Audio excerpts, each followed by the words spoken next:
Invoice furnishing facility उन लोगों के लिए, उन क्लाइंट्स के लिए यूज़फुल है जिनको अपना डाटा। नमस्कार दोस्तों, क्या आप भी जो जनवरी से नए रूल जीएसटी के आए हुए हैं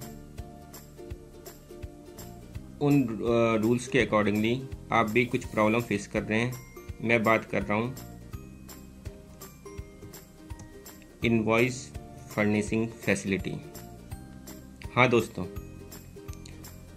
इनवॉइस फर्निशिंग फैसिलिटी उन लोगों के लिए, उन क्लाइंट्स के लिए यूज़फुल है जिनको अपना डाटा मंथली बेसिस पे पॉपअप करवाना है, लेकिन रिटर्न क्वार्टरली फाइल करनी है। तो गवर्नमेंट की तरफ से ये फैसिलिटी हमें दी गई है। क्योंकि हम टैली के बिल्कुल फ्रेंडली यूज़र हैं, लेकिन टैली ने अभी इसकी फैसिलिटी हमें नहीं दी है। तो उसको देखते हुए यदि मैंने सपोज करो आपके लिए मैं एक डेमो वर्जन के हिसाब से लेके आया हूँ। मैंने इसमें जैसे नॉर्मल हम GSTR 1 को डाउनलोड करते थे, अब उसके बाद अपलोड करते थे, तो करने के बाद ये एरर मैसेज आ रहा है, based on your filing preference quarterly you are only allowed to import details B2B और credit note, debit note, B2BA और बाकी सब चीज़ें अपनी आ रही है। तो इसके लिए वो नई जेसन फाइल मांग रहा है, और नई जेसन फाइल अभी टैली के अंदर ये फैसिलिटी नहीं है। ये हो सकता है आने वाले समय में वो फैसिलिटी आ जाए। तो लेकिन हमें अपना रिटर्न फाइल टाइम से करना है, तो उसके लिए हमें क्या यूज करना है, किस तरीके से ट्रिक्स लगानी है, उसके लिए हमारे पास सिंपल सा गवर्नमेंट ने एक टूल बना रखा है। हमें गवर्नमेंट के अकॉर्डिंगली चलना है, क्योंकि गवर्नमेंट की फ़ाइल है। सिंपल डाउनलोड्स में जाएंगे, ऑफलाइन टूल में जाएंगे, और ऑफलाइन टूल में जाके या रिटर्न ऑफलाइन पे जाएंगे। यहाँ जाने के बाद हम अपना यहाँ पे जो GSTR 1 और GSTR 2 के रिगार्डिंग है उसको हम डाउनलोड कर लेंगे।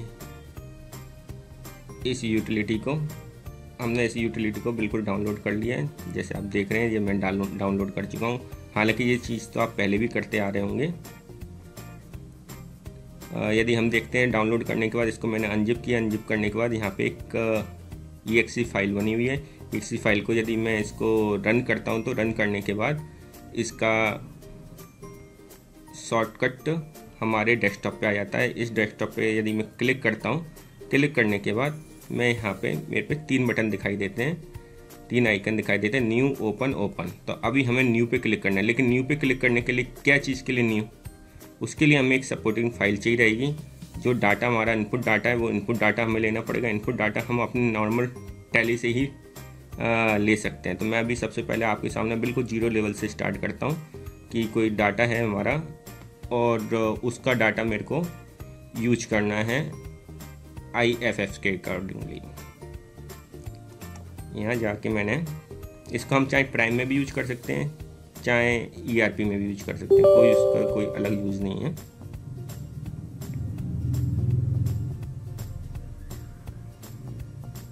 अभी बिल्कुल 0 लेवल से स्टार्ट है। जैसे हम नॉर्मल करते थे काम, हमें वैसे ही करना है, कोई अलग से हमें काम नहीं करना है। नॉर्मल जाके हम अपनी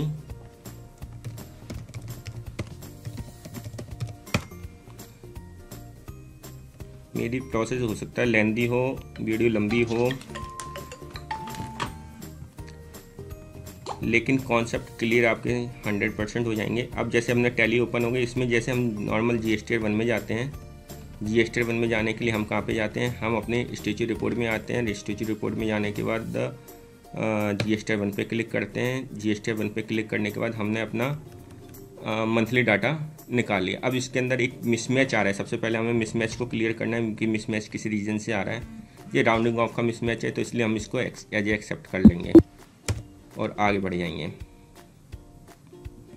यहाँ तक तो आपने कई सालों से करते आ रहे हैं, तो उसी तरीके से इसमें करना है, कोई अलग से मेरे को बताने की ज़रूरत नहीं है।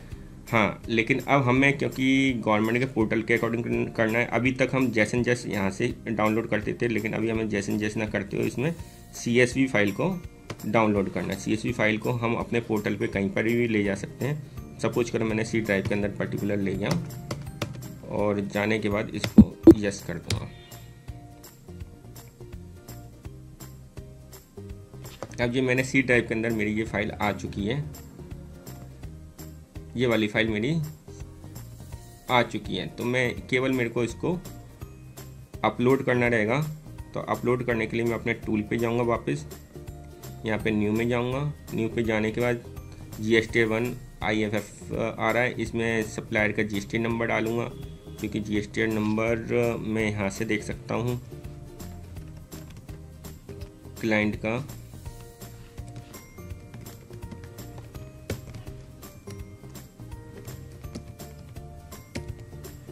कि मैंने कॉपी पेस्ट कर दिया। मेरे को डाटा कौन सा जनवरी का चाहिए। इस सेज टैक्स पेयर नो करना है। यदि आप यदि सेज यूनिट में है तो आप यस कर दीजिएगा, नहीं तो अदरवाइज नो। यदि आप क्वार्टरली, ओबियसली ये टैक्स, नहीं तो यदि आप GST नॉर्मल करना है तो फिर तो कोई इशू ही नहीं है। यदि आपको IFF यूज करना है तो आप क्वार्टरली के बेस पे करेंगे तो ओबियसली ये 100% आपका यस ही होगा। और यदि आप GST फाइल करना चाहते हैं तो इसे नो करके आगे बढ़ सकते हैं। तो वो टैली का भी फिर उसके अंदर आपका यूज है, फिर तो इसका प्रोसेस करने की कोई ज़रूरत नहीं थी। हम केवल काम कर रहे हैं IFF के लिए। यहाँ प्रोसेस करेंगे, प्रोसेस करने के बाद इसको यस कर देंगे। यस करने के बाद या तो आप इसमें मैनुअल डाटा डाल दीजिए, या फिर जो इंपोर्ट फाइल है हम इंपोर्ट फाइल पर क्लिक कर देंगे। इंपोर्ट फाइल के अंदर जाके हम क्या क्या चीज़ को हमको इंपोर्ट करना है उस पर जाएंगे, क्लिक करेंगे और इंपोर्ट CSV फाइल को कर देंगे। यहाँ मेरा डाटा C ड्राइव में था, C ड्राइव में मेरा डाटा B2B वाला था।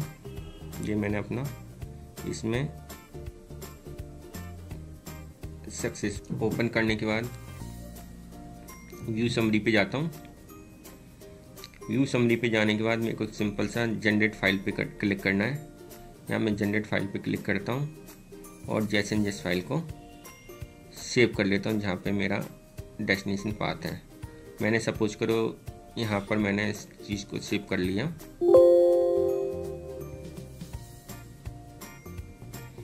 अब सिंपल सा मैं अपना पोर्टल ओपन करता हूँ। पोर्टल ओपन करने के बाद वापस अपने डैशबोर्ड पे जाता हूँ, क्योंकि ये एक्सपायर हो चुका है।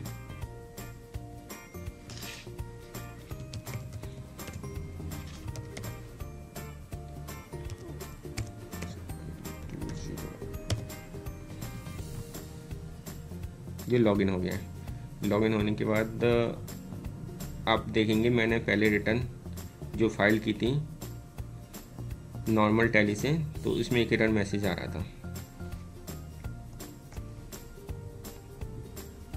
ये एरर मैसेज आ रहा है। अब मैं चूंकि अपनी वाली फाइल को अपलोड करूँगा तो इसमें आप देखेंगे ये फाइल मैंने यहाँ पे की थी। अभी ये इन प्रोसेस दिखा रहा है। अभी दोबारा से आप देख लें जनवरी में जाके ये प्रोसेस हो गया नहीं हो गया।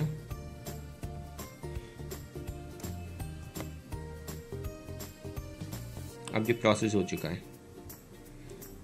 अब आप देखेंगे सीधे आप जो IFF इनवॉइस है उसके ऊपर जाएंगे।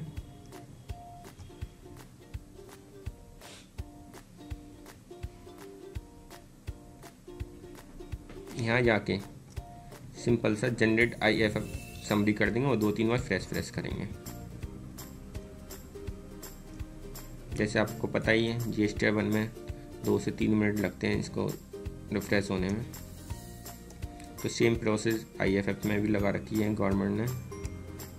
ये पता नहीं किस पे देखेंगे अपना डाटा और जो टैली में डाटा था उसको यदि आप मिलाते हैं तो बिल्कुल सेम टू सेम मिलेगा आपको। यहाँ 55,71,211 रुपये आ रहा है। यहाँ सेम ही 55,71,211 आ रहा है। 37,21,364 आ रहा है। 47,21,364 आ रहा है। बाकी आपको ये सारा डाटा आ चुका है। डाटा आने के बाद सिंपल से आपको इस पर एक्नॉलेज पे क्लिक करना है और इस सबमिट बटन पे क्लिक कर देना है और प्रोसीड बटन को आगे देखते हुए बढ़ा देना है और EVC जनरेट करते हुए अपने रिटर्न को फाइल कर देना है। तो जैसे नॉर्मल करते थे वैसे इसके बेसिस पे आपकी रिटर्न फाइल हो जाएगी। इसी तरीके से दोस्तों, यदि आपने मेरा channel CA digital studio subscribe नहीं किया है तो आगे की वीडियो के लिए इसी तरह इसे सब्सक्राइब कर लें। Thank you.